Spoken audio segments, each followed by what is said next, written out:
Mga minamahal na kaibigan, nalalapit na po ang Kapaskuhan. Alam po ninyo, napakaligaya po ng Pasko. Bakit po? Ito po ay dahilan sa ating Panginoong Jesucristo.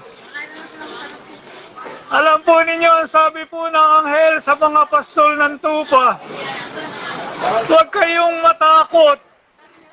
Dinadalhan ko kayo ng mabuting balita ng kaligtasan na magdudulot sa inyo ng malaking kagalakan, sapagkat isinilang ngayon sa bayan ni David ang inyong tagapagligtas.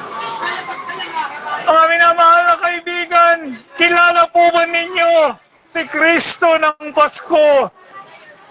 Mahal po ba ninyo siya?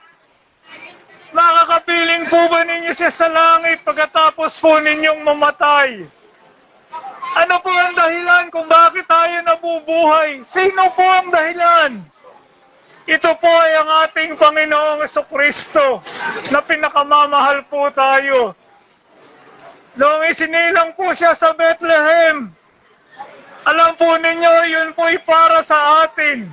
Kapatawaran, kaligtasan at buhay na walang hanggan. Isinilang siya sa Bethlehem upang mamatay sa krus ng Kalbaryo para po sa ating kapatawaran, kaligtasan at buhay na walang hanggan. Dalangin ko po sa Kapaskuhang darating, mga minamahal na kaibigan, papasukin po ninyo si Jesus sa inyong puso. Makilala po niyo siya bilang Panginoon at sariling tagapagligtas. Na bago po dumating ang Kapaskuhan, katulad po nito, aanyayahan ko po kayo na tanggapin si Jesus sa inyong puso bilang Panginoon at tagapagligtas. Nandito po siya, pumakatok sa inyong puso. Ang sabi po niya, sino mo magbukas, ako'y papasok at hahapong kasalo niya. Tinanggap na po ba ninyo si Jesus? Mahal po ba ninyo ang ating Panginoong Jesucristo?